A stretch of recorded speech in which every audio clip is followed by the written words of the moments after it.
We ready? Right, so we'll rock and roll. Hello, everyone, and how are you doing? And welcome to the final edition of the login sessions. It's the 1st of May, so it's a great day to end something on in some ways because it's a new start. It's a new start to the summer, and it's a new turn in the year for many of us. Especially if you're farming or if you're doing anything at all. A bit of sunshine is good. It's good for our lives, good for the fields, good for every one of us. So we're here because of the Arts Department in Wexford County Council. This is the fifth session, and basically we said we'll call it a May Day dance. Isn't that right, Aileen? Yeah. I'm looking for Aileen for some help here. We said we'll do it. One of the things, which we can't do, is we can't have the usual kind of May Day gatherings that we normally have. Here in County Wexford, there was always a very big tradition of May dances or May bush dances. People would gather and they just socialise on this night where there'd be music and song and just general chat and people mixing together and life going on. So we can't have that this year. But one of the things, as Aileen was saying to you, we do a thing called the May Bush Festival, the Wexford May Bush Festival. And both of us grew up, I'm from the sea, Aileen's from the hills here, and we both grew up with the May Bush. And it's in the last 5 years, we've been asking people in Wexford to put up a May Bush. And every year it's grown and grown and grown. And this year it's just incredible. It's blown out of water really, because just people have embraced it. And I suppose people have embraced it more now because they're in their homes and they've got a chance to I suppose focus and consider family things to do. And it's pulled people back a little bit. And again, through tools like this, through Zoom or through Facebook or through different tools, radio or local paper, the word has gone out. And that's what's special. People are doing it again. People are doing it in their homes, and it's got currency again. And you get all the different variations of it. Whether people put up, some people put up a whitethorn, more people put up a piece of gorse, more people put up a piece of mountain ash, more people put up whatever bush they had in their yard. It's all decorated it. So it's fairly loose, really, to be fair. And we see that this year cropping back. But the kind of main idea was put up to welcome the summer, but also to offer a bit of protection, to keep away bad luck, keep away the fairies, in inverted commas. And I suppose the times we're in now, I suppose we could do with keeping away a bit of bad luck. So that's what I suppose the May Bush thing. We could talk about. I could talk for hours about May Bush traditions and May traditions and customs, but I won't. During the course of the evening, whatever, we're going to hear songs. We're going to hear some spoken poems. We're going to hear some tunes. And then we'll nip in now and again and we'll play one or two little videos from Tipperary and Wexford just to give you a sense of it.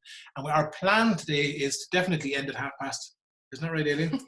Yeah. Well, I'm after telling some of them that were on earlier that we have plans for a bonfire, and we purposely set the password for bonfire to put it in people's mind and to remind ourselves that that's our plan for the evening. Because that's what Bealtaine, the Irish word for the month of May, refers to a fire. So yeah, that's our plans. Yeah, the sun goes down around 9:15, I think. So we plan to get out there and light a big fire, for the night that's in it. Listen, we have no plan. As usual, we've no plan. We've got a host of guests. I'm wondering actually. You know, I can't help but think. Do you have someone to ask first, Aileen? I should just not know. You have an idea there. Okay, you sure? Yeah. Come here to me. Because it's Bealtaine and it's also for the Bealtaine Programme. Paddy Berry, we opened with you last week, and sure it would be no harm to open with you this week either. How are you getting on? I'm getting on well here, as you know. To people who don't know where I live in South Wexford, a place called Drina, just a couple of miles south of Wexford town. I have the sea all around me here if I look far enough. And I remember that when I was a young lad, my mother would always sing Sidney McCune's famous song, "Bring flowers of the rarest, bring blossoms the fairest." And I think every year since then, around this time, we would always hear Sidney McCune, great Scottish tenor, sing this particular song. And just to start off the proceedings, I would attempt to sing "Bring flowers of the rarest," which I'll do now. Lovely. Bring flowers of the rarest, bring blossoms the fairest, from garden and woodland, from hillside and dale. Our full hearts were swelling, our glad voices telling the praises and love of the Queen of the May. All together. O Mary, we crown thee with blossoms today, Queen of the angel and Queen of the May. O Mary, we crown thee with blossoms today, Queen of the angels and Queen of the May. Shine.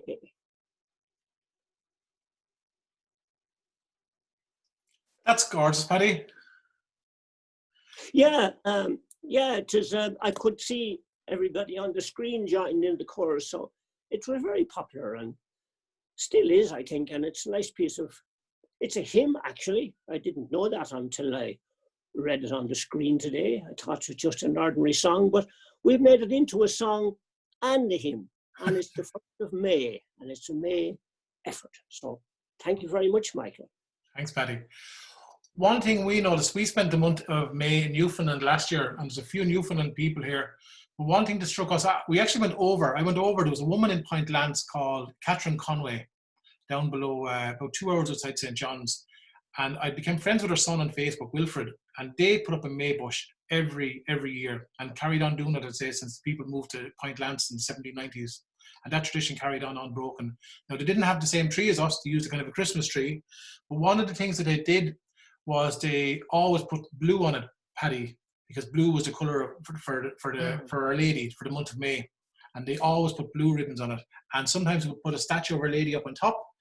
And one of the lovely things that they did was, and you'll see Catherine's photographs on the page, we used to put lighted candles on our May bushes here in Wexford, and I've come across it in Dublin. Even in Dublin, the kids would go around looking for looking for candles for their May bush. And some people would burn their May bush on tonight, actually, around from Bunclody and up in Arklow. But down over in Newfoundland, they put fairy lights on them. I couldn't believe it. Put little fairy lights on our May trees, they call it. And what was really special today as well was out in Davidstown, the school. Didn't the school in Davidstown? She's looking at me blankly here. One of the things we did when we were over there, the amount of messages have been coming in today about May bushes. I haven't been able to keep track, but the school in Davidstown, since my visit over there last year, I've been working on the Creative Schools Programme, and I'm working with a school in Davidstown who've twinned with school in St. Bride's over there. So they were connecting on the May bush. Yeah, the two schools teach were sharing our May bush photographs. So it's incredible. Back to this kind of technology and those links we can make. So listen, I'm trying to figure out here now. Actually, Teresa McGrath's there. I'm going to unmute Teresa for a second. She told me not to unmute her. Oh, yeah. You don't tell Mick what to do. I don't. Yeah. Actually, Pat McGrath there. Forget you, Teresa. Pat's there. Pat's from Point Lance. Yeah. I can sing though. No, he just wants to ask you some questions. Oh. Pat, do you remember the May bush down at Point Lance? Yes, I do, yes. We always put them up, but we moved to St. Bride's in 1970, and I don't know, everything went out the door after that. But we had the altars in the house and all that kind of stuff for different times of the year. My grandmother would have it up, Michael, in Branch.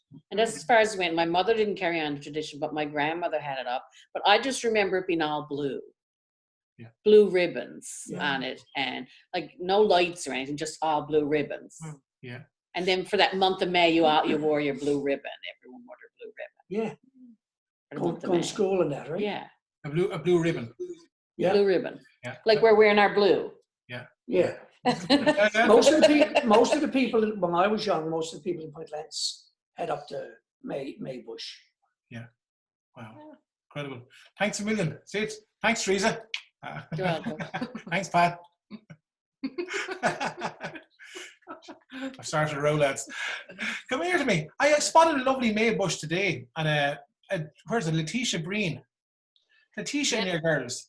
Use a gorgeous photographs up on your Facebook page today, hadn't you?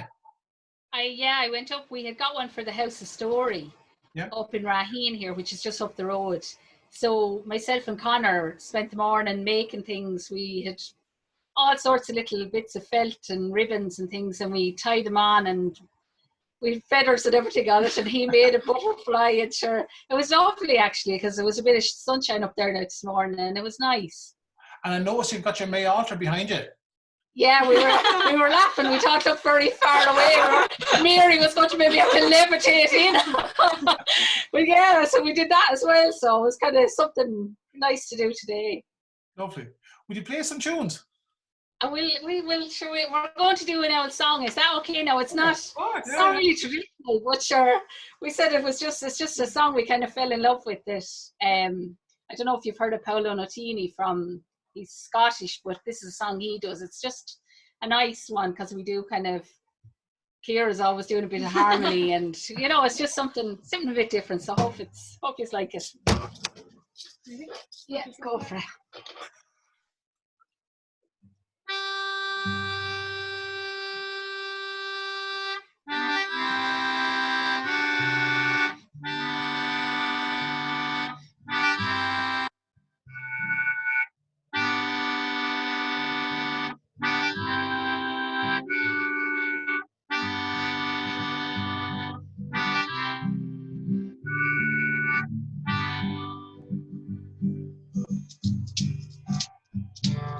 Sitting beside you in school, while we paint and make you laugh. Mine was never very good. Yours looked exactly like the photograph. Looks like I'm growing up beside you. I don't always get the way you feel. Now I've learned to live with that. It's like I'm a part of something real. I was hitting the bottle, now I broke the seal. Looks like I'm growing up beside you. And the sun sets the scene while the rain misses me. And all the time I'll be growing. I'm growing up beside you. And the sun sets the scene while the rain misses me. And all the time I'll be growing. I'm growing up beside you.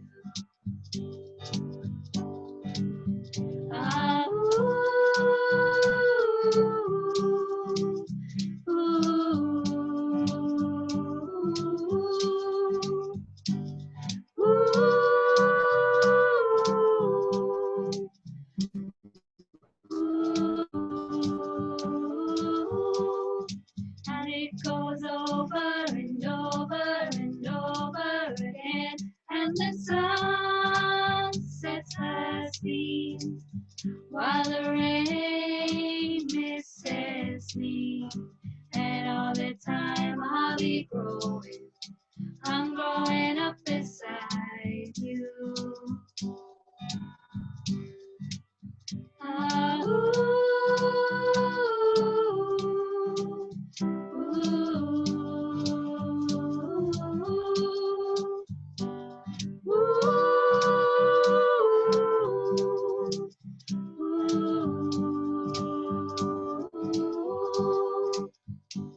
Looks like I'm growing up beside you.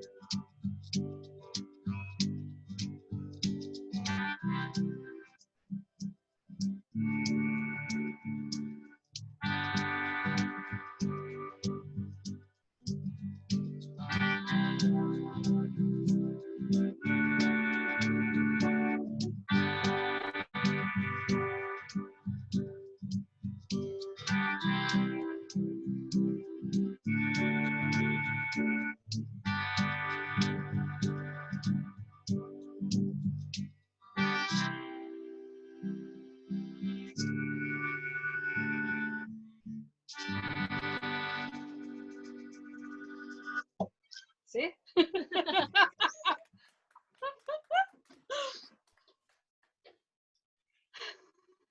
That's lovely, folks. Yeah, gorgeous arrangement. Yeah, the instrumentation and the harmony and the works. Yeah, gorgeous. Yeah. Yeah.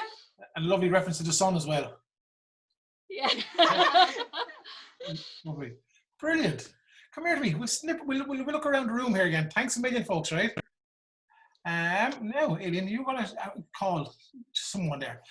Poets. Yeah, some of the poets. I'm thinking of where is Deirdre Wadden going to be? Dan is there. And Dan. Well, I get Deirdre Wadden. Where is she gone? Deirdre, aha! How are you? Yeah, how are you doing? Bealtaine blessings. Same to you. Yeah, well, for me, like, this is a hugely significant day. Like, as an Irish pagan, but also as a socialist. So it's May Day for the workers, and it's Bealtaine as one of our ancient Irish festivals. So I grew up like everyone else, you know, being brought up Catholic and all the rest. And so the song Paddy sang was really significant, and it's still one I love. But this time of year, for me, like, it's one of the key 8 festivals of the year. So we have this like wheel of the year, and if you can imagine it, kind of cut by 8 spokes, and we have our 2 solstices, our 2 equinoxes, and then we have our 4 Celtic fire festivals that fit into them. And so this time at the beginning of May is Bealtaine, and as Aileen said, Bealtaine are the fires of Bel, and it's to do with the purification of the land, of the people, of the cattle. And so the tradition of having the 2 fires and driving the cattle between them, or of people moving between them, was like a kind of a purification going into the next time of the year. So my May tree out at the gate has red ribbons on it. For me, it's very much a time of the She, a time of the fairy folk. And so red and green would be what we'd associate with that energy of the fairy folk. And later on this evening, like yourselves, we'll light a fire, and the family will do a little ceremony around the fire. And so it's about the time of fertility. It's about the time of the abundance coming back to the earth. And so we have the idea of like the male energy of maybe like the green man. And I'll just show you an amazing mask that my friend Fran Green, who's an artist, he made this. It's incredible. So there's our green man, and the energy of the green man fertilizes the idea of Mother Earth and brings the new life forward. So whether that's about life in the earth, the animals, the plants, the trees, so it's all about blossoming, it's about fullness. And we're going into that time where equinox, we had the equal light, the equal dark. Now we're into the fullness of light. And for me, it's a real time of hope, a time of high energy. And I think in the current climate, that's something that we can all harness, whether we're doing it through a May altar for Mary and asking a blessing from her, whether we're doing it in a pre-Christian kind of Irish pagan way. It's about hope and light and bringing new life and new energy forward.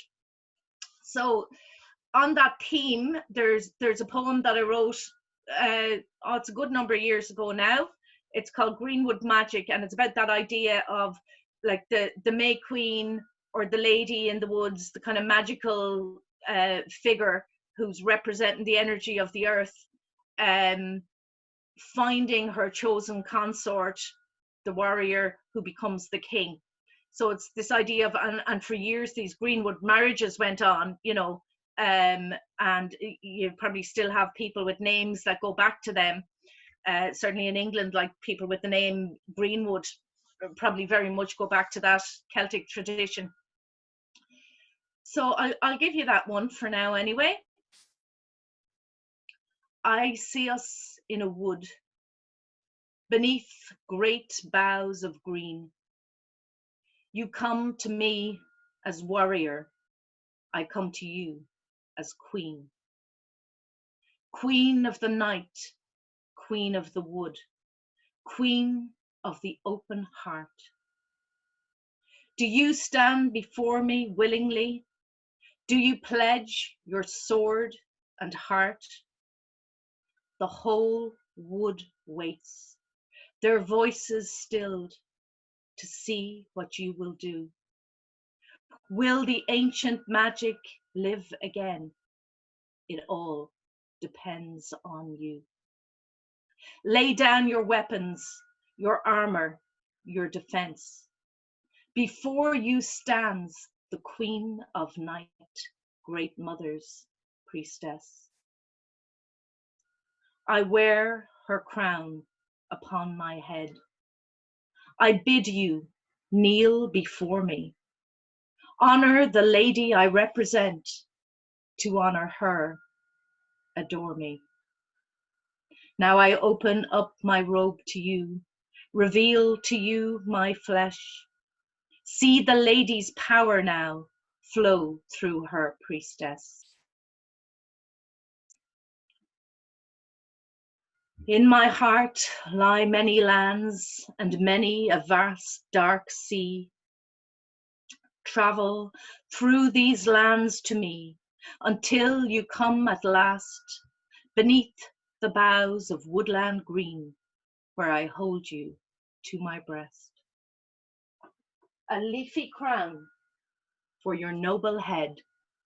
I give to you my ring, for you have walked the sacred path, and now you are a king. And now the beings of the wood, they laugh, they dance, they sing. They know the magic lives again. The queen has found her king. And I use that a lot at hand fastings and Celtic weddings and stuff like that, sort of appropriate for that kind of thing. Lovely, Deirdre. It's funny, one of the things in Newfoundland I noticed down at Point Lance was that when the May bush stays up until June, they take down the blue ribbons and they put red ribbons on it. And the red ribbon is for red ribbons is for the Sacred Heart. So Sacred Heart, yeah. So it's all a big mix sometimes, yeah. Brilliant. I was only thinking there was something where I remember recording a woman up in Owler years ago who said her uncle used to run the cattle through the field on the 1st of May. The cows be left back out now. So you're not talking 1800s, you're talking 1950s, 60s. And this woman said that, she did like 2 fires and they'd run the cattle out to the fires to stop the fairies milking the cows in the field. That was only up in Owler, between Owler and Screen, somewhere, yeah. Listen, thanks to your... Can I nip over to... Can I just say, for anyone who's interested in anything like that, go on to Uisneach, UISNEACH.ie, because in ancient times, that was the first place that the Bealtaine fire was lit. No other fire would be lit anywhere on the land. It will be lit first on the hill of Uisneach, which is in the very centre of the land, the heart of the land. And then... embers or whatever would be taken out, and the other fires, the signal would go out, and the other fires on the other hills would be lit. And that tradition has been revived in the last number of years. And 3 years ago, I was there participating in a massive, big kind of pageant and ceremony that the president, Michael D. Higgins, came, and it must have been the first time in a couple of 1,000 years that a head of state of Ireland actually lit that fire. He put flame to that Bealtaine fire, and it was a very special occasion. And obviously this year, normally I'd be there, but nobody's going anywhere this year, so I'm delighted you're doing something for Bealtaine here. Lovely. Well, it's funny, the bonfire tradition didn't die out in Wexford, all up north Wexford, South Wicklow, the bonfire. My grandmother used to go to bonfires in Killarney, up in Arklow, up in Coolgraney. The bonfire tradition was huge all the way up there, so it never faded. And that's one thing myself and Aileen No, I'm not saying it did, but in terms of like an official state and the head of state participating in what essentially was a very ancient pagan tradition, that was kind of momentous, So. Yeah, absolutely, yeah. Our phones are ringing here, lads. People trying to get passwords, and we tell people get your passwords 10 minutes beforehand. Yeah. But not in the middle of it. Thanks a million, Dee. Can I go over to Helena Dunbar over in Tom Bradk? Isn't that right, Helena? Hi guys, how are you? Yeah. How are you? Come back. We're good, playing lots of music. Good. I enjoyed Paddy's song. I would teach that song a lot in the schools. We were to do it for many communions in May. So I tried to keep the tradition and teach to all the kids on their communion day. And all the older generation love it and to sing along with us. So it's lovely. Well done, Paddy. Enjoyed that. And who have you with you? I've Megan, and she was sick last 2 days, Aileen, but she decided the last few seconds she'd join us for a few. She's after perking up a bit of a song and the opportunity to play with you. Yeah, great. She has the bug. So we're going to play a little Thanksgiving with Chief called Inish Air that we do in most of the schools, and then we're going to go into, myself and Megan are going to go into a reel called the Mason's Apron. Hey. Lovely. Thanks. All right? Yeah.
Hit the reel then, Megan.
Lovely. Thanks a million, Helena.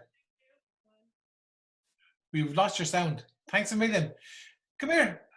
Sticking with tunes, I'm thinking of tunes. Jerry Strong over in Newfoundland. Where's he gone?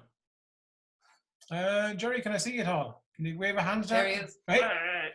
Up there, there is. How are you doing? See, now you're far away, you see. That's why we find it hard to pick out there. Hello, John and Megs up in Ballinderry. I see you're on there. Good to see you.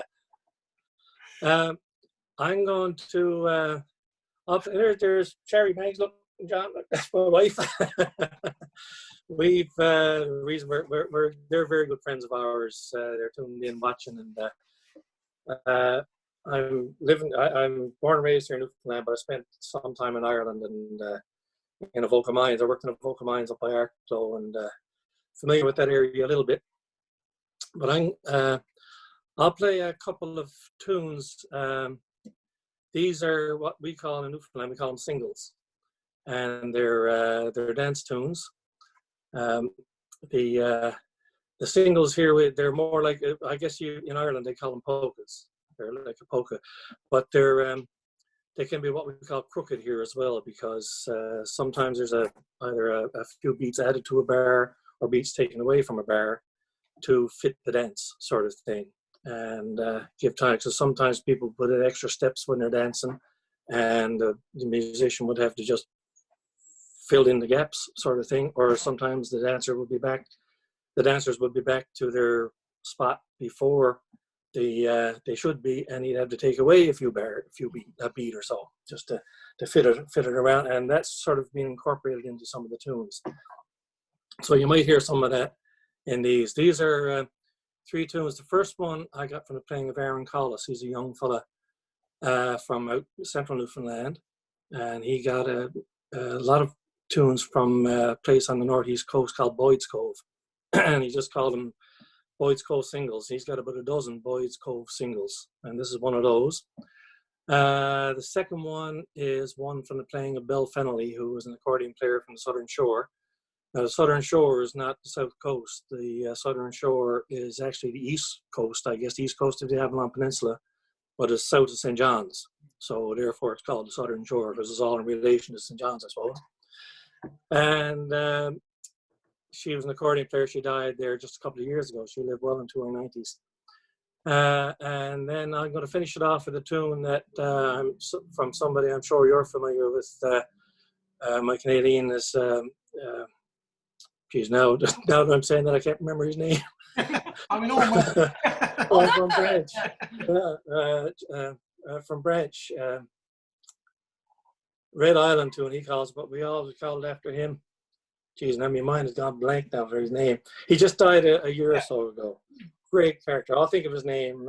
Gerald Campbell. No. Gerald Campbell. That's yeah. Great character, great singer. Yeah. Great laugh, and I had a few good times with Gerald over the years. So the last one was one we got from him. Yeah.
See how they'd be for dancing, all right, Jerry? Yeah. Yeah, I remember we played. We often play a bit fast over here, and it's just the nature of the music here. And we played. I was in a band that we played in Cork one time in Bealtaine Programme there, and we introduced this set of dance tunes, a set of singles. It wasn't those particular ones, but a set of singles, and we played them in a good clip that we would play here. And somebody came up to us after. I said, "Do you really dance to them tunes in Newfoundland?" And we said, "Yeah." And we said, "Yeah." He said, "Geez," he says, "you must be some fit." You're dead right. Yeah, that's it. It's lively. It is lively music. We've always noticed that. Well, it's cold here in the winter, boy. You got to do something to keep warm. Yeah. Good plan. Thanks a million. Where are we going now, Todd? I'm looking around the room here. We've got a room in front of us, folks, and we're looking around, and we have people we're going to call. And I'm just looking around. Actually, I'm looking at Aoife Banville there. Aoife, I'm going to unmute you for a second. Tell us, where are you, Todd? I'm at my parents' house. We're cocooning with my parents, which is, there's Dad. And there's Mom. Hi, how are you? There's Oren by the fire. Bonfire. Brilliant. There you are. I did a little bonfire with the May tree, yeah. What do you want to say, Jen? I want to thank you for putting on Paddy Berry. He's a very old friend of mine. Yeah, great. We go way back. Oh, yeah. way back. I see you're drinking cold tea there as well, are you? Oh, yeah. You know, it's the night for Ishkabaha, no? And what did you put in your May bush at all? We put toilet rolls that were going to be that had been collected since the lockdown started for some craft project. So it eventually ended up as decorations for the tree, and then ribbons from old rags. Mind the fire on. And the shkiak is from the field. That's the shkiak. Brilliant, lovely. That's lovely. Thanks for joining us. We'll let you go back to Thanks for having us. your calculator. Hang on. Come here to me now. What else we look around the room here, Aileen Lambert? Gallery view here around. So you've got someone who knows you there, Paddy Berry. You do, yeah. Listen, I'm trying to figure out Deirdre Tobin. Oh, there you are now. No, where are you? There's Deirdre. Hello, how are you? How are you? Very good, yeah. Not too bad, not too bad. Here in Coraclow. Oh yeah, that's right, down in Coraclow, yeah. Yeah, except we can't get to the beach. It's more than 2 kilometres away. So hopefully with the new restrictions or the new lifting, we might be able to get there soon. So it'll be nice. I'm going to sing a song. It's actually an English folk song, and it's a little bit cheeky now. So hope you'll be able for it. It's called "A Little Ball of Yarn." Okay. In the merry month of May, as the men were making hay, a gentleman strolled across the field behind the farm. There he spied a pretty maid, and to her he gently said, "May I help you with your little ball of yarn?" "Oh, no, kind sir," said she, "you are a stranger unto me. But I hear you have some other ladies charmed. Oh no, my turtle dove, you are the only one I love. May I wind up your little ball of yarn?" In the middle of the green, where he thought he couldn't be seen, not intending for to do her any harm, well, it was to his surprise when she looked into his eyes, and she let him wind her little ball of yarn. It being 9 months from that day that he met her on his way, and she had a little babby in her arms. "Now," says he, "my little miss, oh, you did not expect this, when you let me wind your little ball of yarn." So, ye birds of early morn who go a-playing in the corn, take care that you don't come to any harm, or the blackbird and the thrush will come a-warbling round your bush. Keep your hand upon your little ball of yarn. Lovely. Now, let that be a warning to you.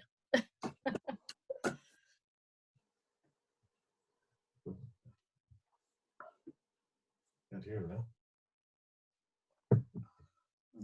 Are you far away from Bennett's Cross, Deirdre and Paul? Do you know Bennett's Cross there? Bennett's Cross in Johnstown over there. Yeah, over around between Castlebridge and Coraclow.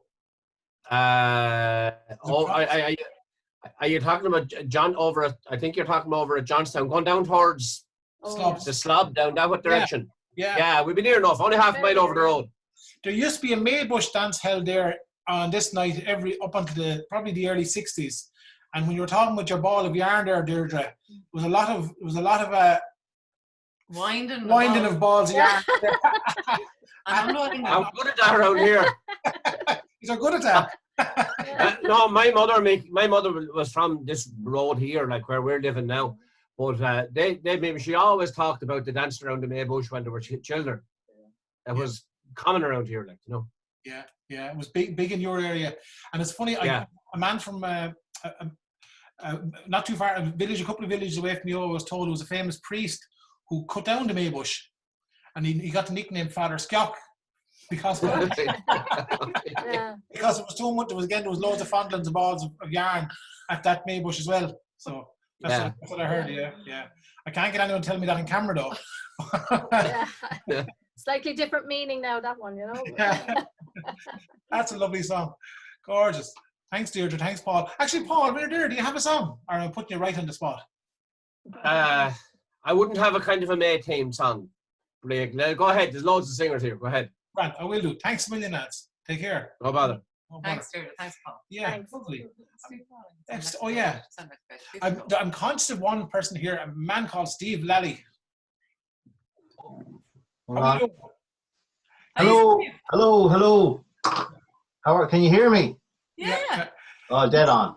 You were going off to Germany at some storytelling event now, aren't you? Or somewhere? No, I'm doing Irish ghost stories at 9 o'clock as part of the Somerset Story Fest. It's an online festival, and I have people going book mad to hear about the Banshee, you know. So I have to scoot off, and I have to get me props together and all the rest of it, you know. So but listen, thanks for inviting me along, Michael and Aileen. Oh, I appreciate it. Do you want to hear a wee story? Hello? No, I can't really.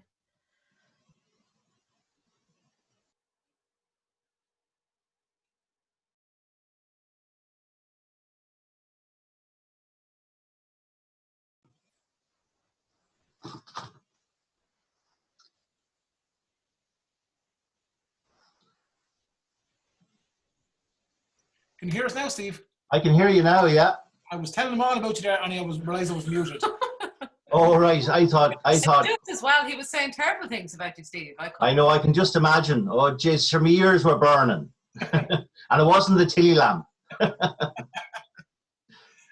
on, anyway. Give us your old scale there. Do you have a story, Steve? Yeah. I have an old story. I'm here in County Armagh, and of course today is May Day, and Bealtaine 1st of May. So I'm going to do a story about trees. The apple tree, because of course County Armagh is famous for the apple tree, the orchard county. So anyway, here we go. Fado, long ago, in the county of Armagh, the orchard county in the province of Ulster, there was two farmers, and one was called Pat, and he was a big ferocious man with an awful temper on him, the sort of boy that neither man, beast or otherwise would go near him. And then he had a wee friend called John. He was a farmer too, but John was a quiet sort of a boy, the kind of boy, if you told him a ghost story, he wouldn't sleep for a week, you know. Anyway, they say opposites attract, and they were good friends. Now, this was a different time of the year, a different harvest time of the year. It was later on, it was Halloween. And of course, the apple trees were in full bloom and with the apples. And the pair of boys said, we've been working hard all year now. We should go for a pint. Now, the thing is, a big Pat, you see, he owned the finest orchard in all of County Armagh. That's a big deal, big deal. And all the young fellas and young ones in the area were mad to get inside the orchard to steal the apples. But they were too afraid, because to be caught by Pat would be a fate worse than death. So there was two young fellas, and they'd been casing the joint out for a while for the golden opportunity to get the apples. And they heard the pair of boys saying they were going for a pint, and that was that. So they watched as the two farmers headed down the road, down to the local pub. And big Pat wore the old hobnail boots. And as he was walking, you could hear the crunch, crunch, crunch of the boots, you know. So they waited till the crunching stopped, and the pair of boys hopped over the fence into the orchard. One got up on the tree, started shaking the living daylights out of it. Another boy filled a bag, a potato sack full of apples. And then the other boy says, right, we better share them out. Where do we share them out? We'll share them out here. Don't be daft, we'll be caught. We'll share them out in the road. Aye, that's completely daft. We'll be caught for sure. So the other boy says, I know what we'll do. There's a graveyard up the road there. We'll go into the graveyard. Sure, it's dark now. It's Halloween night, and no one in their right mind will be going to a graveyard tonight. And we'll go in there and share them out. So they thought that was a great idea. So they went down to the graveyard, and they climbed over the wall, over the gate, into the graveyard. And the other boy passed over the big bag of apples to the other young fella, like this. And as he didn't two apples. Aye, here, oh jeez, the dark falling on me here. I've only got one of them. Well, you can try to imagine there's two of them. Fell down beside the foot of the gate. And the other boy says, here, get them apples, get them apples. And your man says, no, we haven't got time. We'll get them on the way back, on the way out. Now, come on, hurry up. So the two boys went in behind a big tombstone and they poured the bag of apples out onto a big slab that was on the ground. You know, in the old cemeteries, you see the big stone slabs on the ground. And one boy sat on one end and the other boy sat on the other end. And they started sharing them out. And they started. One for me and one for you. One for me and one for you. You can join in if you like. One for me and one for you. One for me and one for you. Well, anyway, they were sharing out the apples. But then, of course, they heard the sound of the crunching boots coming up the road. It was Big Pat. So the pair of boys went pure quiet. And they waited till they heard the boots crunching past the gate of the graveyard. And then they heard a couple of muffled voices and they heard a door close. And that was fine. They started again. One for me and one for you. One for me and one for you. One for me and one for you. But what they didn't know was that wee John was just saying goodnight to his friend and he was walking back to his house, which was on the other side of the graveyard. Now, he was a soft sort of a man, so he wore soft shoes. And the boys didn't hear him coming. And they were still sharing away. One for me and one for you. One for me and one for you. Well, wee John, he walks past the graveyard. It's Halloween night, and there's a mist about the place, and the wind is whistling like a banshee, and he hears the voice. One for me and one for you. One for me and one for you. Coming out from what he believed from the graves themselves. Well, he turned on his heel and he ran all the way to Big Pat's house and he banged on the door. And Big Pat comes and he opens the door and he says, what's wrong with you? He says, they're in the graveyard. They're in the graveyard. He says, who's in the graveyard? He says, they're in the graveyard. He says, Jesus, I know we established that. Who is in the graveyard? And wee John says, God and the devil. And they're sharing out the souls. And I know which bag I'm going into. I knew I shouldn't have gone back on the drink again. Well, Big Pat says, oh, be jeepers, we'll have to go and take a look at this. And he's pulling on the hobnail boots. And John says to him, don't be putting on them hobnail boots for sure, so they'll waken the dead themselves. Put on the wellies. He says, aye, good idea. And he puts on the wellies. And the pair of boys snake down to the gate of the graveyard. And they're looking in to the dark old cemetery. And they see the mist curling around. And they hear the wind whistling like a banshee. And they hear the voice coming from what they believe, from the depths of the graves themselves. One for me and one for you. One for me and one for you. Well, Big Pat says, oh, this is serious business. We better get out of here. If we get caught, our souls be roasting on the flagstones of hell for all eternity. So the pair of boys started backing away from the gate. But then the voice stopped. And they heard another voice say, well, that's them all shared out evenly. We can go our separate ways now. And the other voice says, oh no, don't forget those two over by the gate. Well, when the pair of boys heard this, they ran for their lives. And apparently they were in mass every day after that. Shinny on scale. There you go now.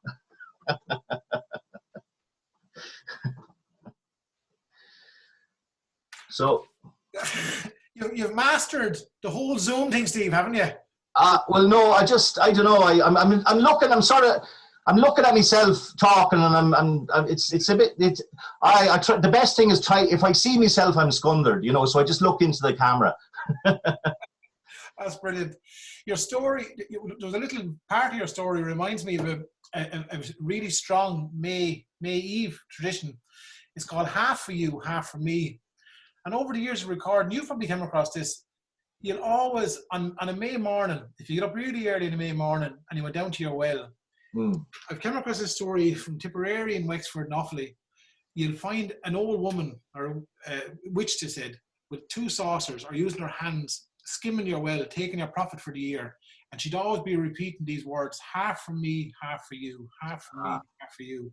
And it's the exact same thing for us in Wexford or Tipperary.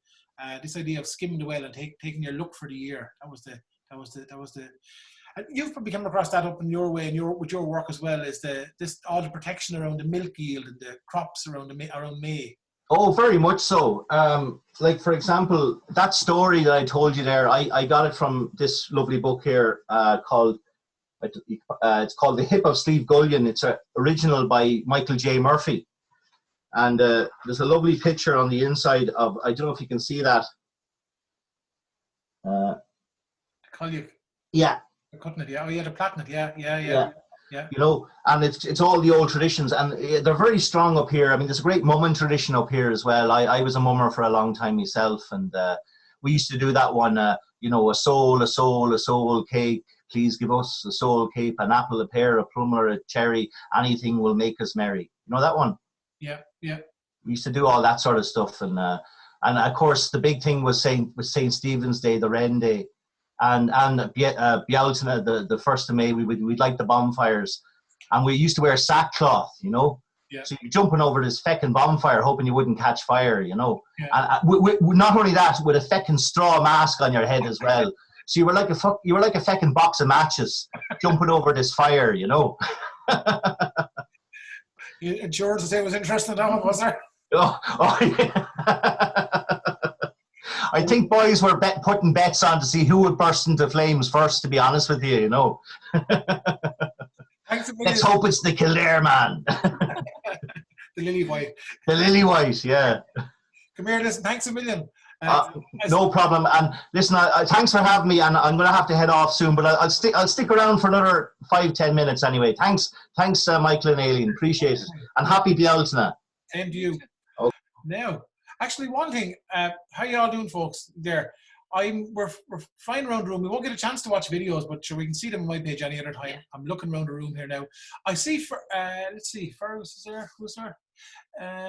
David Hines had his hand up. Go on, David. Okay. How are you? Hello, how are you? We're good. Good to be here. And I was just going to mention something that Deirdre had mentioned it as well, about this day being also the International Workers' Day. And every year since 2012, we, as you know, in the fact, Wexford, there's a monument erected, and that was unveiled by the president that time, and he came down to do that. And we've always laid a wreath at that monument, but unfortunately, like everything else this year, it's gone by the way. But there was a little poem that maybe I could read a verse or two. It's to do with when that struggle ended. It took about 5 months, as you know, people almost starved, and James Connolly came down, and there was a lot of festivities around the fact that it was after being coming to an end. So one of the poems that he wrote was called Freedom's Pioneers, and it was actually to the tune of the Boys of Wexford. But I'll just read a verse of it, if you don't mind, just maybe to mark the day that's in it. Now, one thing that they are doing today as well, because of the day that's in it as well, and also to honour the workers, the frontline workers, they're actually lighting up the building in the council building.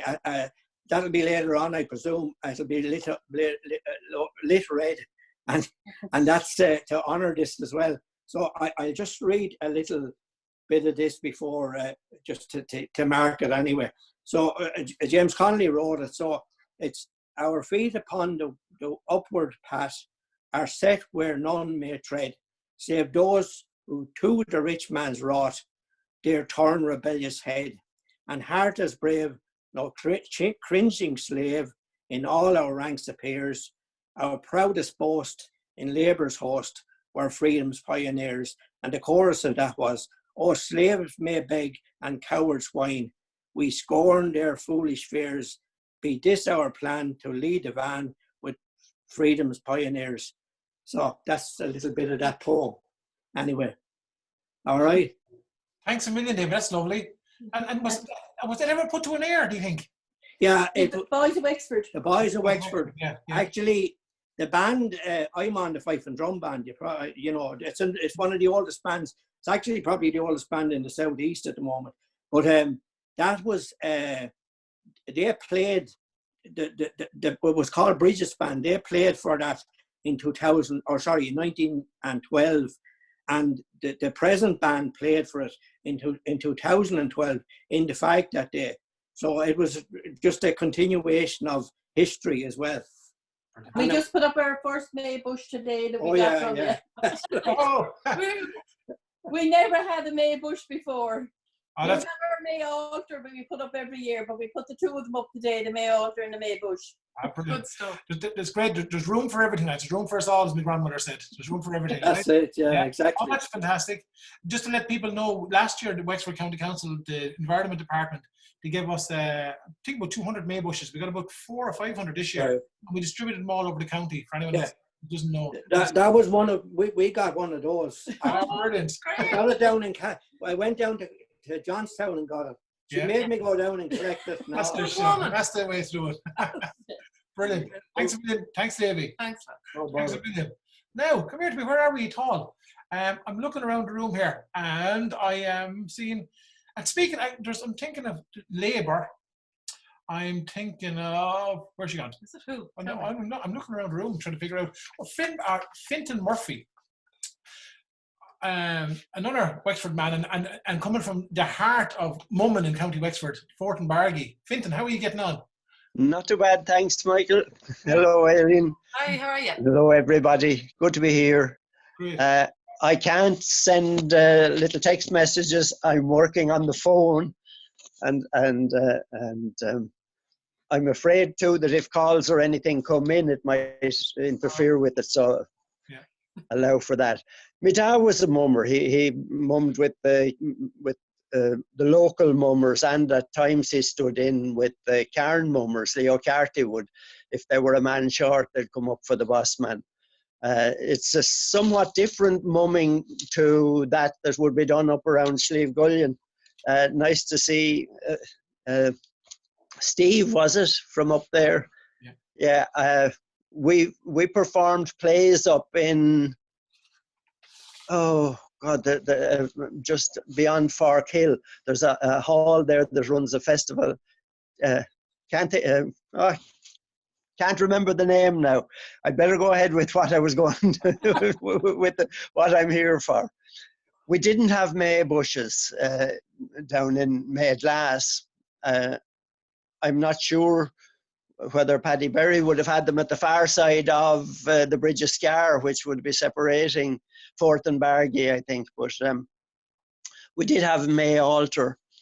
But the Skiock or White Thorn or Hawthorn or May bush, Skiock is the Irish name for that, for the benefit of people in Newfoundland who mightn't be familiar with the Gaeilge. And Seamus Heaney wrote a poem called The Hall Lantern, but that's more a winter poem. I mentioned it in my sonnet for the boss man. I'll read that for you if that's okay. Sonnet for the boss man being my dad, you know. To some, your task seemed menial, not to you. You clearly savoured each swing of the scythe, through yielding grass, and every plant you grew immersed you in the flow of nature's tide. Your life's work, though, was broader far in scope.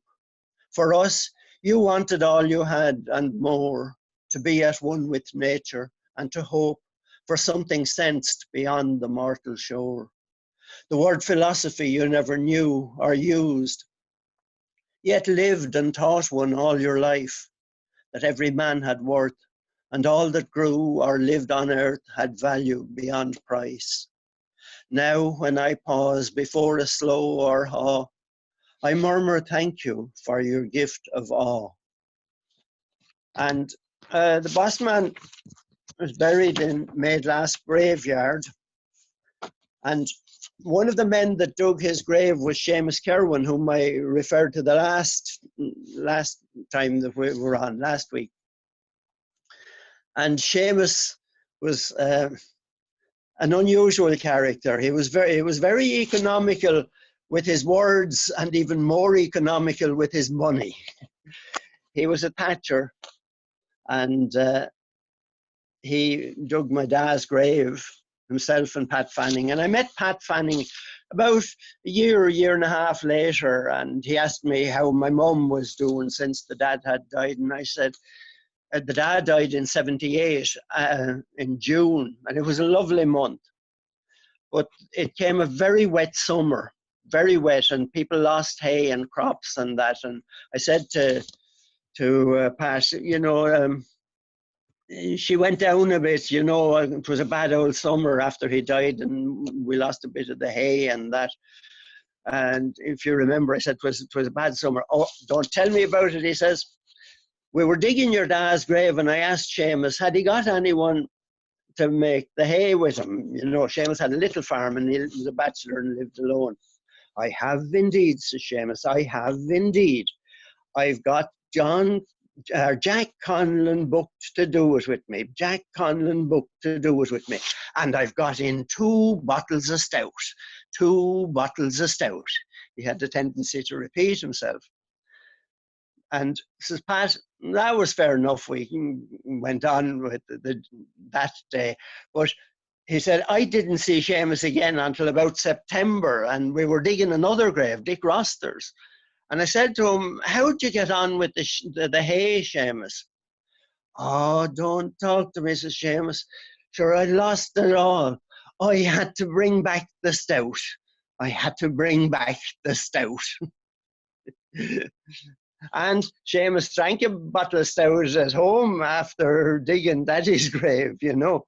But he wasn't going to waste the one that he had bought by drinking it himself. He brought it back for a refund. I could finish up maybe then with a poem on Maidglass Cemetery, because it brings Bealtaine in a way into it. Yeah. It's a Celtic graveyard, and actually the new section of it belonged to my dad, and he made it over to the graveyard when the old graveyard got full. And we would have worked in the field where he is now buried. So that comes into the poem. Maidglass Cemetery, and this was written for the 1798 commemoration. It's a ballad style poem. Okay to go ahead with it? Grand. To this quiet hill the Milesians came, and they looked o'er the fertile plain.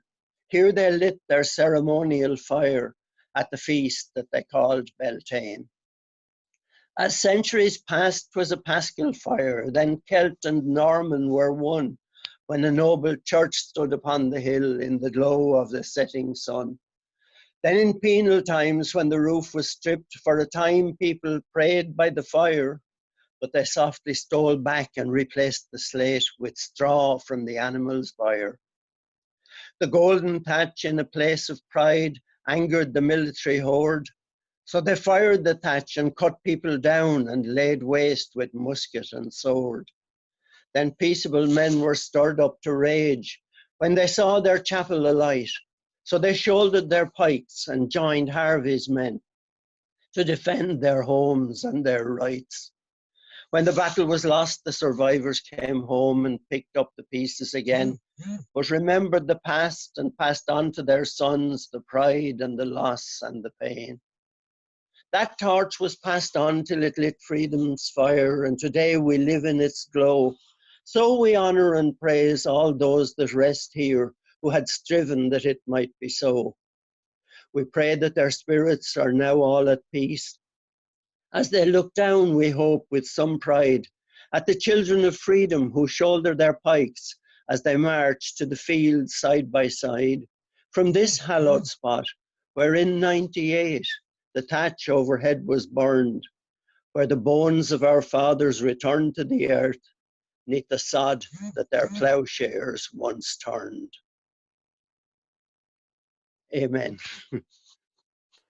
Lovely. All right. Yeah, That's that was lovely, lovely. Fintan. Thanks a million. Well, I can't help but think there, Fintan, Bagnall Harvey was Maidglass, wasn't he? He was. He's actually buried in the graveyard in Maidglass. Yeah, and Bagnall Harvey. It took two journeys. Yeah. He'd been beheaded on Wexford Bridge, and his body, and he was thrown into the river, and apparently he washed up around Killorn side, and his body was brought back from there and buried in Mayglass. It was the traditional burial ground of the Harvey family, who had lived in Bargy Castle, which is where Krista Borg subsequently lived. Yeah. And Bagnall Harvey... His head then was brought apparently by a family member and reunited with the body. Yeah. He owned a land around Glascarrig Priory up near us, Fintan, as well. Bagnall Harvey did. Right. Yeah, he owned land up that part, up in Ballygart, Glascarrig, Dunamore, up around there. All right, yes, yeah. I'm thinking actually, when I'm thinking of Glascarrig and Dunamore and Bagnall Harvey, I've got a young girl who's Molly Kavanagh. She's going to do Bull of Oak for us, Fintan. So when we go from Bagnall Harvey, we'll go to Bull of Oak. And Molly's up near, her mammy and daddy are from Kilmuckridge and Ballygarrett. So that's up Bagnall Harvey territory as well, indirectly. So where are we gone, Molly? Can we unmute you? I'm clicking on that. I am. I'm trying to work this here now. And hello. Now, how are you getting on? Good. You've been waiting there for us for the last hour. Yeah. Isn't that right? Yeah? Yeah. Do you want to tell people where you are? I'm in Kilmuckridge. Are you? Right. Have you got something to play for us? Yeah, Bull of Oak. Good stuff.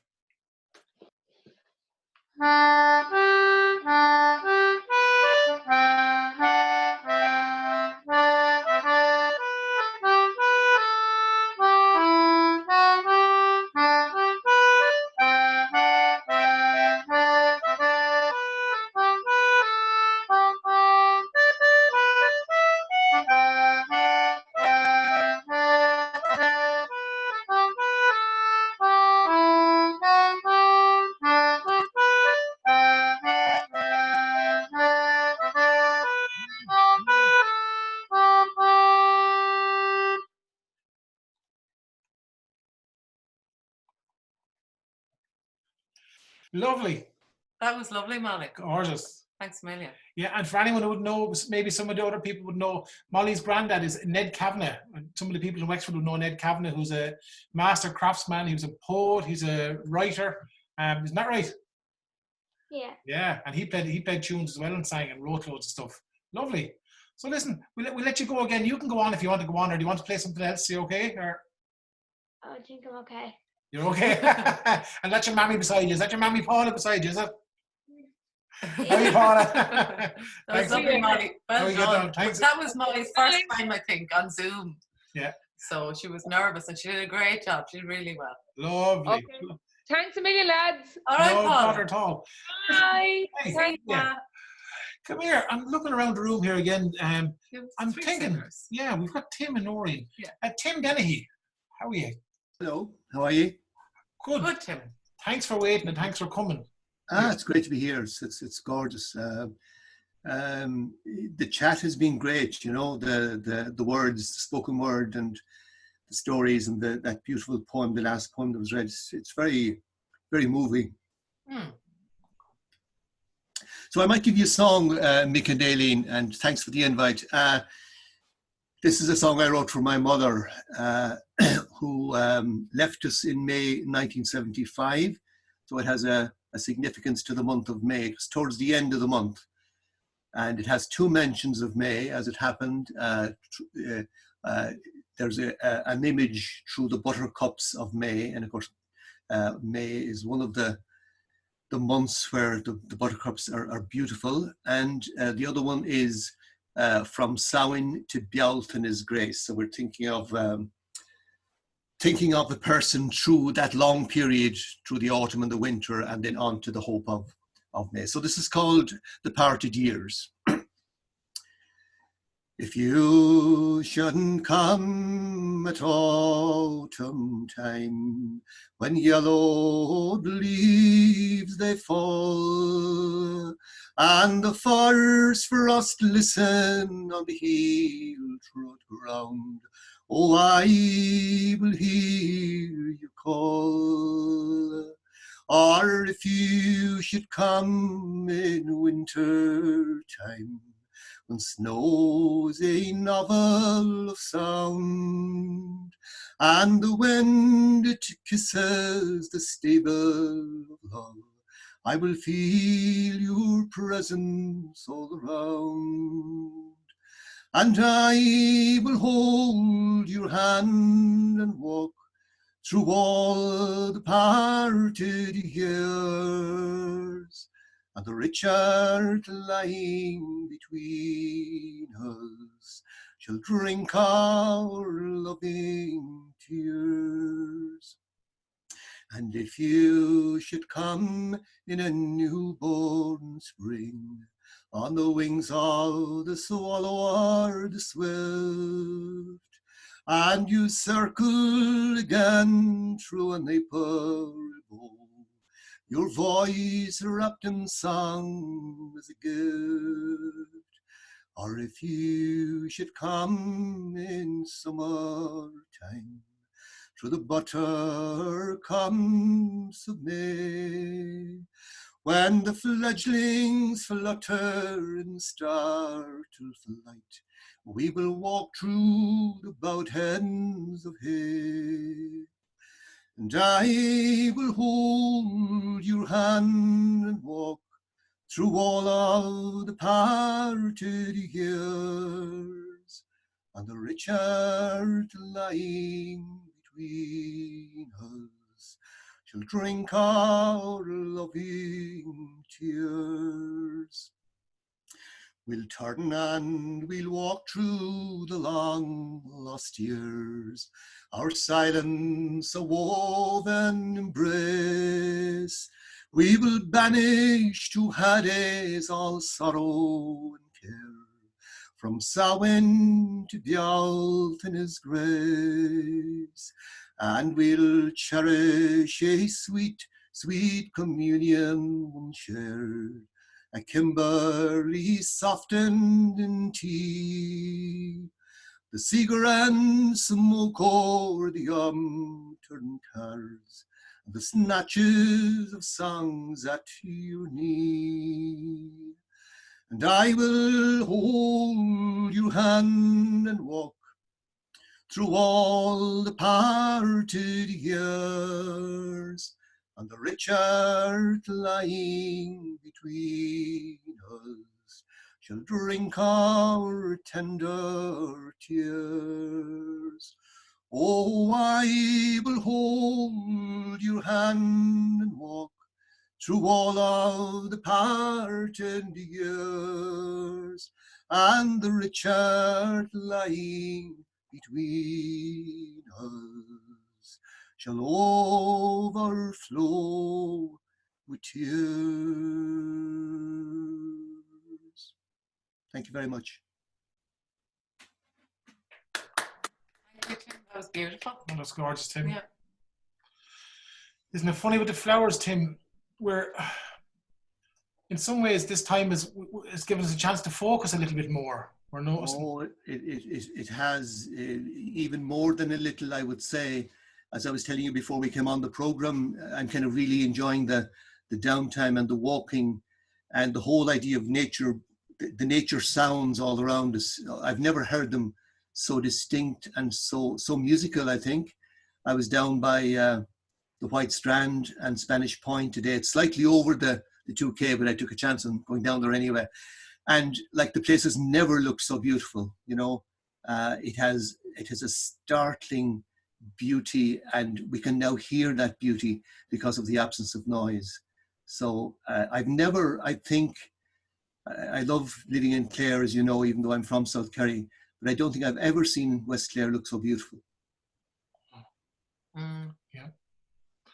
Yeah, everyone's saying it. It's absolutely true. Yeah. And even the little ones, our little ones here, and I'm sure your other people's children and grandchildren as well, they're missing school, but they're seeing stuff now. They're spotting the flowers in the ditches like they've never spotted before. They're spotting rabbit holes. Seeing and hearing, and they're also having, I mean, you'll be very well aware of this, but a lot of children kind of miss out on that strong, I suppose, time spent with parents and grandparents. I know that they spend a certain amount, but they're now with them all the time. And this is a time that will never come again, you know. and I mean that in a positive sense. It's a lovely time. I know people are having an awful difficult time as well, but just there are positives, and we will never experience this again, I think. And it would be great if we could learn from those experiences and embrace the positives and you know, maybe take a little bit more control about how we do organize and live our lives. And normal will never be the same again, you know. There's no doubt, no doubt. And we do need to take back a bit of control, because we have lost our way, I think, you know. Yeah. Thanks, Tim. Thanks both. Thank you both. It's a pleasure to be here. For joining us. Thanks a million. I can't help but think of another woman, one with Clare roots, and she wrote a song way before we were all Zooming, and she was dealing with this in a song. Where's Noreen Lynch Connett Hall? Hi, Noreen. I'm here, being quiet in the corner. How are you keeping? I'm grand, there's no fear of me. It's lovely listening to everyone. It's an amazing thing the way we all just gather. I'm in Dublin at the moment for work, kind of stuck here, so it's lovely to be able to just connect with everyone and hear the stories and the songs, and it's lovely. Yeah. Okay, yeah. So you mentioned the song, the Australia song as you call it. Should I sing that one? Okay, I'll tell you the story very briefly. A long time ago, I was away with a group of singers for a weekend. Tim was with us, and Trasini Canavan thought it's a lovely Irish lullaby, Shaheen Shaho, and was really clear, and I've heard Sean Garvey say this as well, that learning the lullabies and the simple songs is just as important as learning the big songs.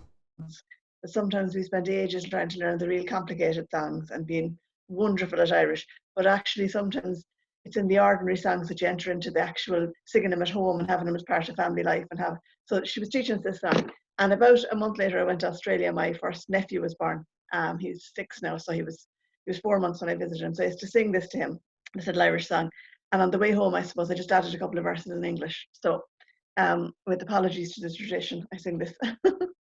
And just to say that in the Irish, Shaheen Shaho is just when you're rocking a child, it's just that sense of rocking, Shaheen Shaho. And there's a couple of lovely lines. Mashodin gan Calig, my little jewel without blemish, my small part of the big world. And you can imagine a parent rocking a child and saying, you're my little bit of the whole world and I'll mind you. And I think that fits very well with what Tim was just saying about having time with our big part, our part of the world that's ours is what we're really experiencing now. So I'll sing this. Enjoy.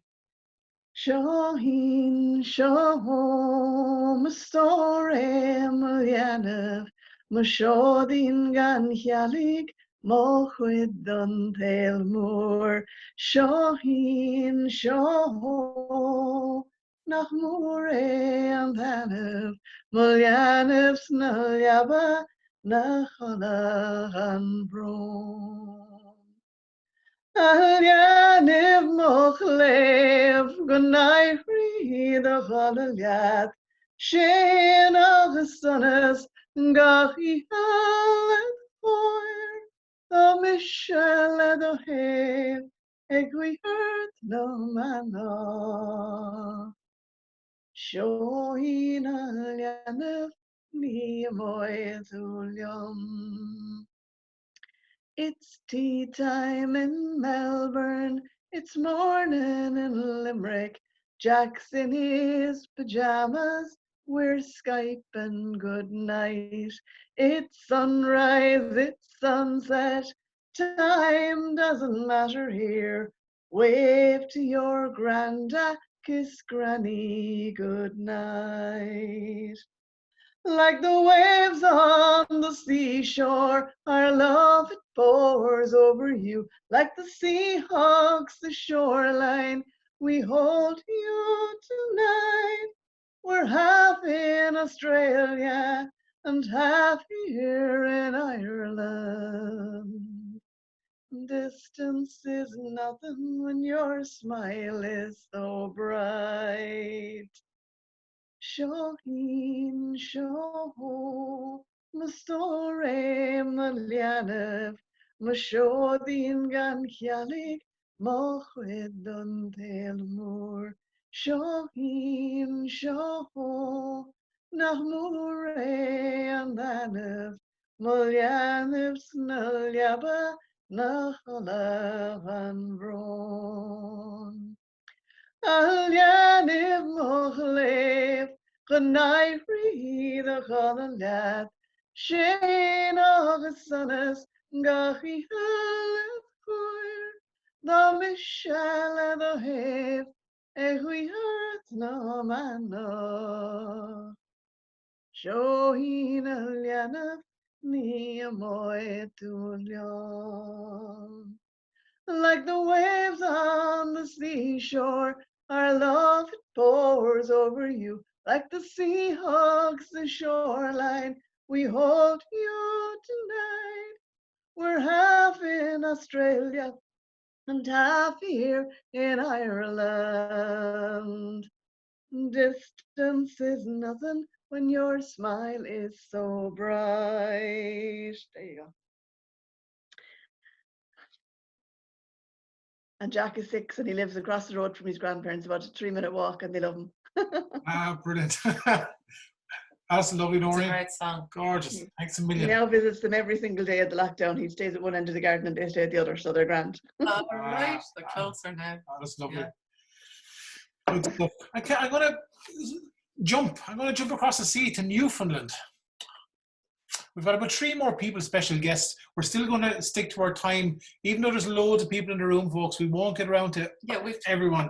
We've Seamus Brogan and Dan Murphy over in Newfoundland and Richie Sinnott. Yeah, and Fergus Russell said he's... And we have 3 girls below as well. We'll get them again. Where's he gone? Where's Dan Murphy gone? Dan up there you go. How you, Dan? Can you hear me? Yes, we can. All the way from here to there. Michael, another wonderful evening. I want to thank you and Aileen for inviting me. You're welcome. Every time I see the green pictures from you, Michael, and Deidre, your beautiful backyard, I want to be over in Ireland because I still have snow here. Oh, it's still there, yeah. I have 3 small poems with a May theme. And of course, I think I told you, Michael, last week, my relatives did come from Wexford. Yep. They were farmers. And my father still carried on some of the old ways, like saying a rosary every night for Lent. One thing that we would do in May is we would take our mother out, and my mother out, to pick the Mayflower. And my mother had a hard death. She suffered a lot.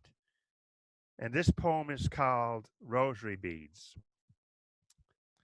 We picked every May the trailing arbutuses. Mayflower is the common name. Silky trains of them strung between mossy bones of the Canadian shield. Near the railway, stems grew like ivory rosary beads, slung between starflower buds and the crozier necks of fiddleheads. When picked, fragrance filled our homes, flooding one room at a time as bouquets warmed gracefully near the salt shaker. My mother loved her Mayflowers. I remember how she knelt to pick them, bringing bouquets tight to her breasts to smell, as if reciting the Angelus. When she died, her rosary beads pooled like marbles in her night table, their clicking filling her home as the Mayflowers did. Her fingers were too weak then, so she used her scissors to pull apart the last things she believed in. The Mayflowers left untouched near her bedside, more cherished in death than her rosary beads she had cut up. The next poem, do you have the mayfly in Ireland? We have the mayfly here in Newfoundland. Of course, they come out in early August, but they symbolize rebirth, as Deidre, you were speaking about. This poem can actually be found online. It's in an American journal, so if you Google it, you'll be able to access mayfly. This morning, I marveled at the lake, rested my ear on a sprig of fallen birch. Water flat, calm, like thick oil spilled from a drum, and left to roll out across the universe. I saw what clouds there were laid silky on the ripples, and mayflies, backs arched like Chinese junks, heads reined in as if in full gallop, hovering, then half flying like the beginnings of a snowfall, wild as cottonseed in the wind. With the flat of my palm, I lifted a single mayfly from its silvered pedestal of night. Wings rustled. Its lace spanned my palm like a harbored ship set to go under a full breath of sail. The mayfly's life is sparked in a day, so I pushed it off and gave it a helping breeze. My warm, shallow breath enough to send its parachute seed off into a galaxy of stars. Off it went beating like a snowflake, the half blizzard and gray gale calming the morning. I would see my mayfly again at sunset, its exoskeleton carcass tumbling like scorched parchment in the black lake ripples, its soul left spent and given up for another generation. I always used to tell my students, because I'm an outdoor educator, a mayfly gets to make love once and it dies happy. We get to make love 1,000 times and we die miserable.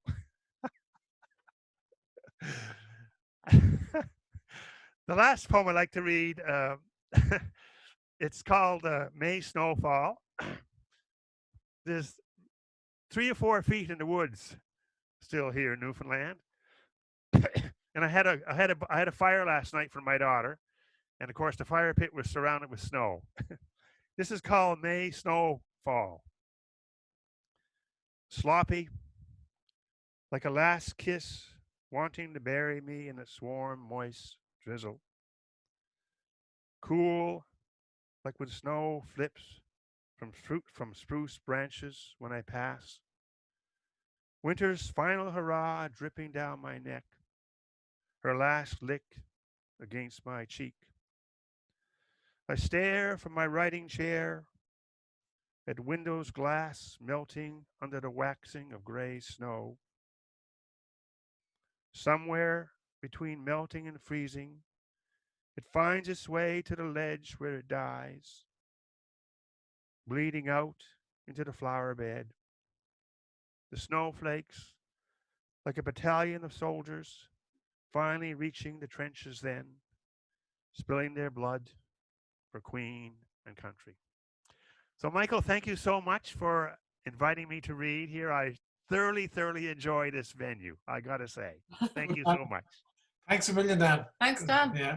You're I welcome. can't help but think, Dan, as well, for our Newfoundland friends, there was a lovely tradition here in Wexford where we did it this morning. You'd walk in the May Dew, or you'd wash your hands in the May Dew, and you'd wash your face. I always do it every year. My mother did it. Aileen's doing it now. She's keeping her looking young and pretty. I'm starting to spot a few wrinkles. Yeah. But one of the things was, so you'd keep the May Dew in a bottle for a cure. But I found it in Newfoundland. I'm going to see, can I get my Newfoundland friends? Do you remember keeping the first fall of snow in May? Any of the Newfoundland friends? Did you have that? Actually, my wife's mother, who passed away in Tilting, they're very Irish, they used to keep it in a bottle for some reason. I'm not sure exactly. Of course, Andrew's out shoveling snow right now, by the way. Yeah. But yes, they did keep some of the snow. Yeah. I don't know if somebody here from Newfoundland might know the answer to that question. I'm unmuting 2 people for you now, Teresa McGrath and also Ken Mickett. I know there's some special power for May snow, but I know there's one father told me one time about my cousin, now the Cales. Now they were known for brewing. Now we were good at drinking it, but they were good at making the old rum or the whiskey and stuff like that. And there was one of them used to take the May snow and melt it down to make their whiskey, because it was supposed to make it that much. It's supposed to be good luck or something. There was something about the May snow. So you'd use the May Snow for making whiskey, a little drop for making whiskey to give it an extra bit. Well, that's what he did, yeah. Yeah, that's Like I brilliant. say, I can do a bit of brewing myself, but I'm better at drinking it. Okay, good man. I'm going to go over to Tracy McGranahan over in Branch. Tracy, you had it as well, didn't you? The only reference I ever heard, Michael, is about May Snow was a cure for sore eyes. Yeah. So I guess they did bottle it and used it for infected eyes or something like that. But that's the only reference I ever remember. Yeah. And that was the first snow that fell in May, wasn't that right? That's the first snow that fell in the month of May. Yeah. My father used to have sore eyes, and he used to rub it on his eyes in May. Yeah. If we had snow in May, he'd rub it on his eyes always. Yes. Wow. I recorded a woman in Castlebridge, Paul Tobin probably knew her, and she told me the exact same story. She had May rain, but the May Dew was popular. But the May rain, she said the first rain that fell in May, you'd keep it in a bottle, and it was a cure for sore eyes. Incredible, isn't it? Yeah. It is, yeah. Yeah. That's lovely. Thanks, William. Thanks, Kenneth. Thanks, Therese, and thanks, Dan. Listen, we're looking at our list here. We've loads of plans, but sure, they all go to window. Seamus Brogan is over, a good Wexford man. Where's he gone? He's after getting a haircut since the start of the programme. Anyway, he'd long black hair, lad. He's here when he came on. What are you getting on? Yeah, very good. Very good. Just listening to saving the May Dew. I often heard my mother saying at home that if you went out, if anybody that would have chilblains or corns on their feet, if they went out and walked through the morning dew in May, that it would cure them. Yep. And I suppose maybe it was probably just good for your feet anyway. It'd wake you up as well. Yeah. It was a bit reluctant to go out in the May Dew here this morning. Yeah. They were delighted with it then, of course. You'd be it's a bit fresh. Yeah. How are you keeping? Yeah, great. Thank God. Good. It's hard to kill a bad thing. But I'm better now since I got that haircut earlier on. I was just saying to someone earlier on, I'll be like Grizzly Adams before this bloody lockdown is over. So Seamus, there's loads of songs in the Irish tradition that for some reason mention May, the merry month of May and one morning in May, isn't there? Yeah. So the May morning dew, there's loads of them. You've picked one anyway. I have picked one, and it's actually a GAA song, and I got it from the singing of Gary McMahon, who Tim would have known down there, great Kerry man, great Kerry footballer, and he sang this song, and it was about a chap called PJ Duke, who played football for Cavan. And as we know, Cavan played Kerry in the famous 1947 All-Ireland in the Polo Grounds in New York. And PJ Duke was only, he was about 22 in 1947. And he had won all sorts of honours at club football and the county football, and he was picked for that Cavan team. There was a fella called Bat Garvey, was a Kerry footballer, and Bat Garvey was actually beating Cavan on his own that day, and Kerry were 8 points up. And the manager of the Cavan team, Hughie O'Reilly, switched PJ Duke into right half back, marking Bat Garvey. And Garvey never got another score for the match. And Cavan went on to win that famous All-Ireland. But unfortunately, PJ was training to be a dentist in Trinity College in Dublin, and he got ill during his time, and with complications The poor chap, he died on the 1st of May 1950 at the age of 25. I'll give this a lash. It's a lament for PJ Duke. As I was walking through Dublin city on a pleasant morning in the month of May, near Stephen's Green there I met a young man with tear-dimmed eyes, who to me did say, this morning early ere birds were singing, our mass bells ringing with vibrant tone, to his great promise the Lord took from us our peerless champion from sweet Stradone. There's a banshee queening by Breffni's waters, beyond Loch Sheelin in the morning wine. By lake and river the rushes quiver in silent sorrow for one young and kind. The dawn was glowing, but our tears were flowing as we watched him going where God calls his own. And 'twas so we parted, I'm broken-hearted, for our peerless champion from sweet Stradone. Oh, never more will I tread the green sward of Broadcrook Park, but I'll see him still. His brilliant fielding, his manly bearing, and redhead flaring in the battle's thrill. New stars may rise in the years before us, but in our eyes none will him dethrone. The boy from Breffni, the pride of Belfield, God rest you, PJ, in far Stradone. Sinead. Yeah, he was from Stradone in the County Cavan. That's a lovely song, Seamus. Lovely.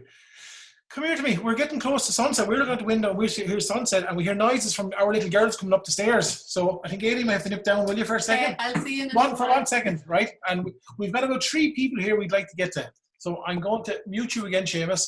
And there's Fergus Russell. Where's Fergus Russell gone? Follow me. Is he around? And yeah, we've got Fergus Russell and we've got Catherine and Richie. Is Richie still there as well? Lovely. And then the girls will end with the song. We were going to go outside, but we won't go outside because we do want to get that sunset and get that bonfire going. So listen, Fergus, actually, do you have a song for us? And yeah. How are you, Michael? Yeah. Good to see you all again. Yeah. I've been messing around with a song. It's a very old song from the 1700s, and it's about 2 factions in Dublin: the weavers who are from the south side, and the butchers who were on the north side of the river, and they had a lot of rivalry between them.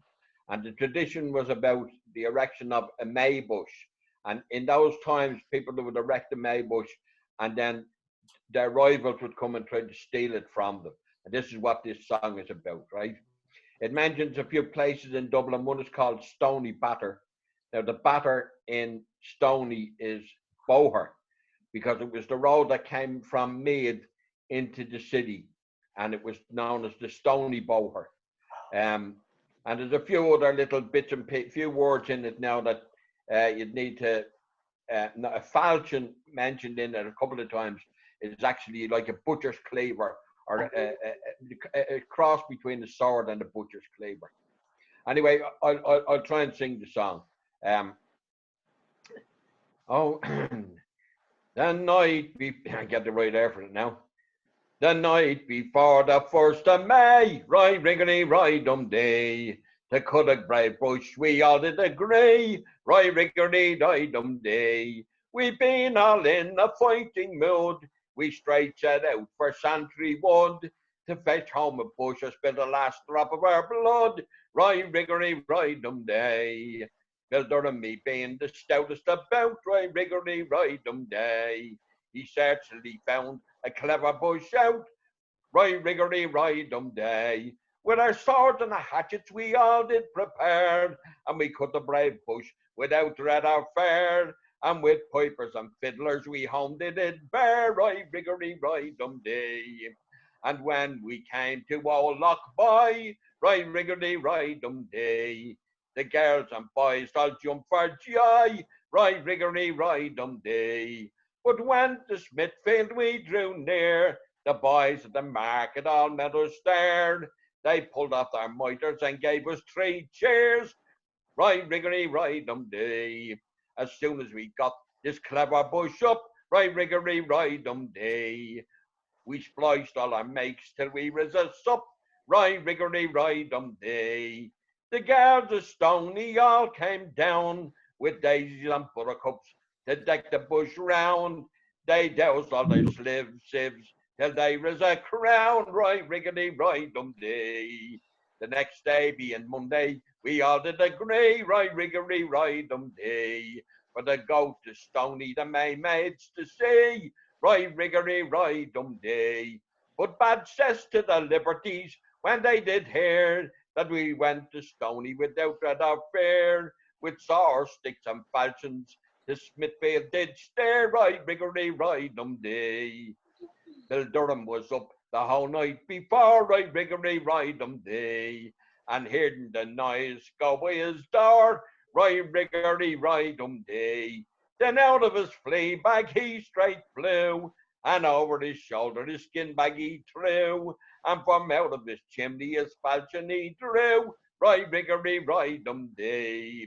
With his hat in his hand, by way of a shield, right, riggedy, right, day. He never could stop till he came to Smithfield, right, riggedy, right, day. But finding none of the boys at home, God's blood, said Bill Durham, I left all alone. Be the hokey, the glory of Smithfield is gone, right, riggedy, right, day. For love of our bush, revenge we must get, right, riggedy, right, day. In slaughter season we'll tip them a fret, right, riggedy, right, day. We'll maul up a mosey round Main Street and tune, and we won't leave a waver alive on the comb, and we'll tip up their paunches and burden their loom, right, riggedy, right, day. Sinead. That's it. You're gone. That's a great song, Fergus. Yeah, the words are great. It's been one that I've been looking at for a long time. We have a lot of old songs in Dublin that we lost the air for, and we lost the meaning of the songs. And it's one of my ambitions to revive some of these songs, to put them back together and to sing them, because they're history. And the guy Bill Durham mentioned in the song was a real character. His name, the surname Durham, was a corruption of the surname McDermott, and so he was Liam McDermott was his actual name, but he was called Bill Durham. And it's just to revive and to understand the history of the city. I can't help but I'm thinking of something completely different. That was 1700s, Fergus, wasn't that right? That song. Yeah, it was from the early 1700s. Yeah. Wow, brilliant, lovely. Thanks a million. Right, you're busy. You're very welcome. Good to see you all. Good stuff. All right, Fergus. Okay. Fergus, anyone interested in hearing more songs? The Goalie Nutritional Singers have been meeting up since for the last 4 or 5 weeks on a Zoom session, and that starts at 9 o'clock. It's always jam packed, and you hear song after song up to 3 hours of songs. So it's a great place to go for anyone interested in hearing songs. So the Goalie Nutritional Singers Club. Is there a password? Is there? I don't know where people get stuff now, Fergus. Would they get? I can't give it out publicly. No, not online. No, yeah. But if you go search online, you'll find a meeting ID, and you might, for next week. Yeah, for next week. Yeah. Listen, we're going to go 2 more. Richie's. Where's? No, actually, Catherine Ann Cullen. Where are you, Catherine Ann? There's Catherine Ann. There we go. Hi, Catherine Ann. Yeah. How are you doing? Good, how are you? You're a busy woman. I'm zoomed out. Who would have thought that was going to be a phrase, being zoomed out, you know? Zoomed out. Yeah. I know. Yeah. You have a piece for us. You wrote a piece, didn't you? Yeah, I have a couple of poems. I can just read one actually if you want. This one is one I always send out this day of the year, every year on May Day. It's a poem I wrote a few years ago now called Queen of the May. So it's kind of my take on, it's got a few of those things you're talking about, like washing your face in the dew and all that sort of thing. So will I go away with that one? Queen of the May. I won't wash my face in the dew at first light. I never have that maiden skin, rose pink or hawthorn white. Mine is oil and olive. The dawn water would run off me like a mother's warning. I won't heed my grandmother's pishogues, the way she kept the May out of the house and crossed herself if we came through the door, clutching its starry branches. No, I'll cross the threshold of summer with a bold stride, bringing in stars like a promise of harvest. I'll close my eyes to the shadow of the scythe, toss my hips at virgins and fairies, and defy them to deny me my blooming crown, my sweet bouquet, my objet trouvé of summer. I'll heap clusters of flowers on my altar and be my own queen of the May. And I won't believe in anything except that summer is coming and May needs nothing else to be magic. I'll drink wine in the long twilight with my love in the garden, lie in the grass and love freckles onto his skin. I'll dance at his maypole with nothing to lose but my chains of daisies that each say he loves me. Oh, you might as well talk to the wall that's crawling with woodbine again, as lay down the law to me, feckless and reckless with summer. Sinead.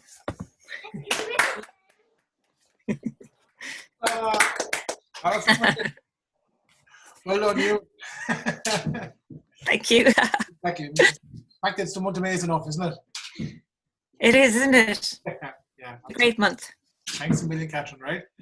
Listen, welcome. We've got some girls here actually last night, Catherine. The girls are going to sing a song for us, and then we're going to, or maybe Richie Sinnott, we'll get some tunes first, and we'll get the girls settled. Thanks, Catherine. Richie Sinnott. Richard Sinnott, where's he gone? He's a Wexford man. Hello, Richie. Hi, Mick. How's it going? He's a Wexford man. He's been out in Newfoundland. We were out together in Newfoundland in 2006. We spent a tour around the Southern Shore, didn't we? Is it that long ago? Yeah, it was that long ago. 14 years ago, yeah. The nightmare in Newfoundland. A night of weeks. Come here. Have you got a tune for it? Or how are you keeping, by the way? S squared, D squared. I'm absolutely wrecked. We had a nightmare with the septic tank that kept me busy for. I didn't really ask what it. Yeah, up to me. But yeah, otherwise life's good. Enjoying the lockdown and chilling out and getting some reading done, and yeah. Would you play us a tune? I will. Lovely. My phone told me I'm dying, so just in case. Okay, no bother at all. I've been known I'm dying for years. You know, I've been humming a song all day, Newfoundland Connection, a song called Blue Nose by the great Canadian singer and writer Stan Rogers, who wrote The Wreck of the Mary, Ellen Carter and songs like that. Fabulous voice, worth checking out. I'm really fond of his songs.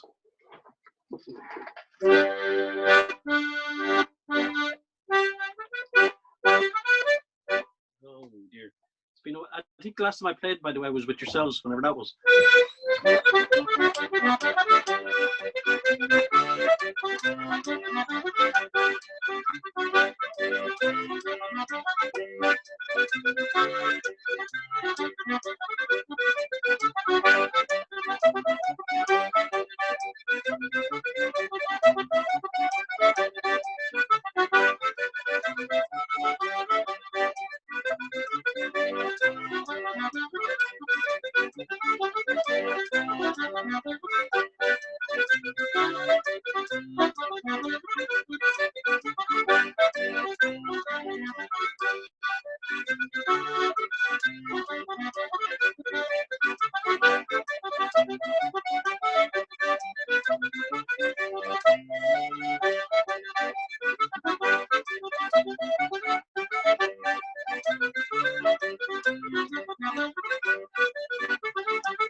Thank you.